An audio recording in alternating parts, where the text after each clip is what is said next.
një qeveri që nuk pranon këto që thash deri tashti, këto argumente, këto fakte, ajo edhe qa do të them unë, ajo nuk do të gjoj. Ajo të dha 2.5% indeksim, që është mashtrim. Do të thuash ti, ku bazon të mashtrimi? Po, ja ka thënë FMN-ja vjetë kësaj qeverie, që për vitin 2023 ka mashtruar duke falsifikuar koeficientin e indeksimit që duhet ta qeveria në bashkëpunim me instancët dhe Bankën e Shqipërisë duhet ta kishte indeksuar 2 herë në vit nga 10-12%, pra 20 deri 24%, por na indeksoi 8.6% par vjet. Pra nuk është denoncim ky. Po e bëj këtë pyetje sepse një moment, e bëj këtë pyetje për çështjen e pensionit. E bëj këtë pyetje për çështjen e pensionit. Më fal një moment, e bëj këtë pyetje për çështjen e pensionit. Më fal, edhe vjet më na volli. Na volli edhe vjet më. Mbas asaj që denoncoi ajo FMN-ja, na volli edhe vjet, na dha 4.1%. Dhe i saktuar në buxhet 41 milion, na dha vetëm 70 milion dhe në 3 muajt e fundit. Dhe i futi në bonus. Domthon po t'i jap unë këto dyra. Jo buxheti, po t'i jap unë. Pastaj, pse si indekson këtu në 1 prill pensionet, apo më thash indeksimin e pensioneve? Pse? Pse ka qenë tetor? Pse na mashtron? Pse nuk zoton ligjin? Këta ekspertët, të dhallët që dalin për televizor thonë, është detyrim ligjor indeksimi. Atëre kur që janë detyrim ligjor, ligji e kanë në 1 prill. Pse nuk e denoncojnë qeverinë ta? Po merren me lojra fjalësh? Kështu që janë shumë gjëra që hynda. Po tjetë për kontributin që tash, qa ka dhënë populli shqiptar, sidomos ish kooperativistët, dhe mbas tyre janë dhe minatorët, se minatorët ka marrë çik rrogë, po kooperativistët 2.000 lekë ka marrë. Këta janë, ka hequr bukën e gojës, në krahasim me të gjithë pushtetarët, deputet, ministra e tjerë, mbas 90-s, që i vunë kazë në Shqipërisë,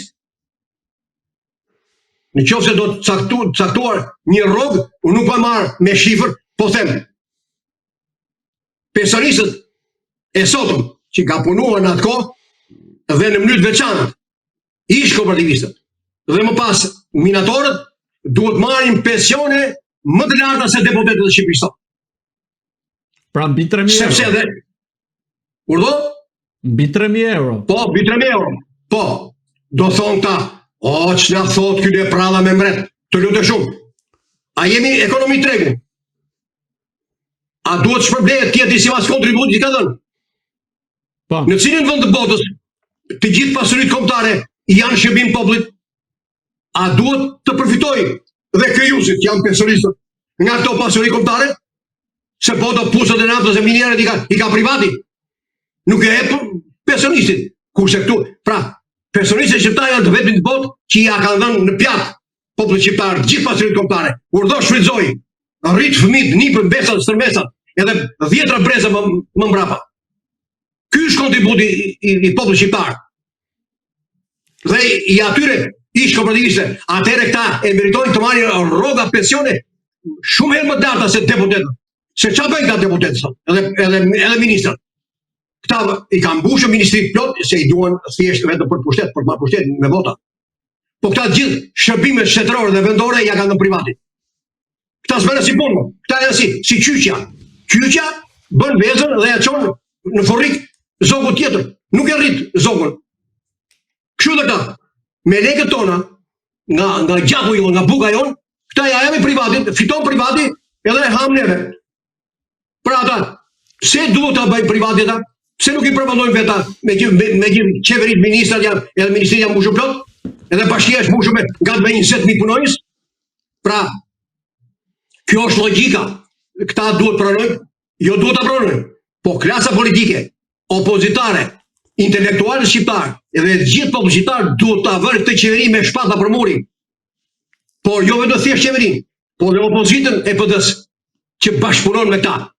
Se janë të dy bashkë ata që vendosën që të mbyllën listat edhe të zgjidhen deputet ata që deshin ata, jo të deshi populli. Dhe bota heshti. Dhe për turpin e tyre Këtë e pranoi edhe gjykata kushtetuese. Ora këtu është qelbu komplet. Do thoshti, lexoj për ditë, mbushur lajmet, sigur jetën në Shqipëri, demokracinë do ta sjellë Spaku dhe gjykata. S'është e vërtetë.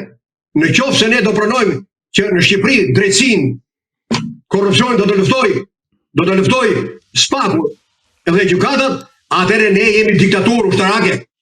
Nuk kemi demokraci. Një shoqëri që pranon që t'i zgjidh hallet drejtësia ka marrë fund në logjik. Por intelektualët shqiptar i kanë mbathur ky në përborde, fëmijët ambasador, fëmijët drejtor, se kështu qarkullojnë ta, hiqja lenës varja prenës, edhe thonë Arama punon, po për ata punon. Kështu që unë mendoj se këtu duhet një lëvizje madhe. Por unë kam një akuzë të madhe për media shqiptare. Për të gjithë media shqiptare, sidomos televizive. Po dhe ajo është shkruar. Flas për këto mediat kryesore, njerëz nuk ka diskutim. Këta duhet heqën dorë, duhet ta kuptojnë më së fundi se nuk po e shqyrben popullit shqiptar. Mbushin emisionet me emisione qensh, pe ushqimet e qenve. Je i virgja apo si je i virgjë? Çan këto bullegje. Emisione skandaloze. Rrinë me orë të tëra për sfeguar se si gatuat fasulja, se si bëhet byreku, bredhin në përfusha përbale, festa gështenjës, festa e ullirit, festa domatës, festa grurit, festa e gjelit detit. Dhe nuk ullet të diskutoj për këto probleme. Pse? Sepse marrin oligarkët, pronarët e tyre, marrin tendra dhe koncesione. Në kushtetut duhet ndalohet që pronarët e medjave të marrin koncesione nga qeveria. Përfshirë edhe reklama televizive, apo reklama në shtypin e shkruar. Se këta janë të lidhur, janë të varur nga qeveria. Edhe zomët që na kanë mbyllur gojën. Bjama nga 11 janare, nga 11 maj, deri tash s'ta thonë kush. Kurse para 11 maj, 2-3 intervista në javë jep unë, më thrini mua. Po tani çes më thrasi. Janë bari i pa vlerë për ta. Po të rrasë një personist tjetër mo. Po jo e flati eksperti. Eksperti nuk flet me shpirt. Eksperti, unë nuk i thyë i këta. Po eksperti nuk ka hallin tonë, nuk ka ndjeshmërinë tonë, nuk ka logjikën tonë. Ai ka anën teknike. Ai shikon ligjin, shikon VKM-n, shikon këto i rregullorët, udhëzimet e Institutit të Sigurinë Shoqërore e tjerë. Prandaj hallin e personistit e zgjidhim ne. Nuk thot kot populli. Pyet të vujtrin, jo të diturin. E i vujtri ja jemi neve. Pse sa dëgjojnë? Nuk na dëgjojnë sepse sa dëgjojnë qeveria.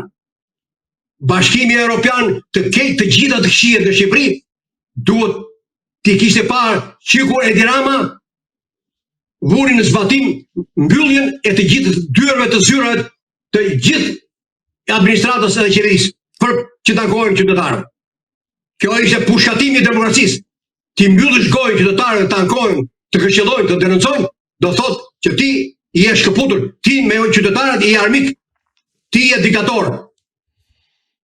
Atë e bëri edhe me zgjedhjet, veti i zgjedh deputetët, ne shkojmë nga me shpresë se më na hedh një kockë. Prandaj ajo pyeti që pse e votojnë, nuk është faji atyre. Nuk është faji atyre. Thashun, peshku me i zgjuar, kur është i uritur do bjeri në grep. Edhe populli shkret. Ai ka ngjerë palek, po këta thonë, ju bien fëmijët. Po një tallje tjetër që u bën ish kooperativiste, që harrova ta thënë parë. Por atyre fshatarëve thotë, u kemi dhënë tokat, u kemi dhënë bakti, u kemi dhënë pyje, u kemi dhënë kullota. Kjo është jo vetëm fyrje për kooperativistët, po kjo tregon dhe ignorancën e tyre, shpirt ligësinë e këtyre qeveritarëve. Por çfarë toke e ke dhënë ti kooperativistët? Kooperativat janë krijuar nga bashkimi vullnetar i tokave, i baktive, i pyjeve të private që kishin këta. Dhe tani që u prishin kooperativat, ata morën tokat e tyre, morën baktitë e tyre, morën pyjet e tyre. Ndryshe është nga fermat bujqësore.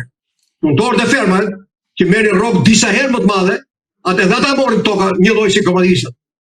po ama pensionin e tyre ka dalë disa herë më i lartë se i fshatarëve. Edhe kjo është një fatkeqësi.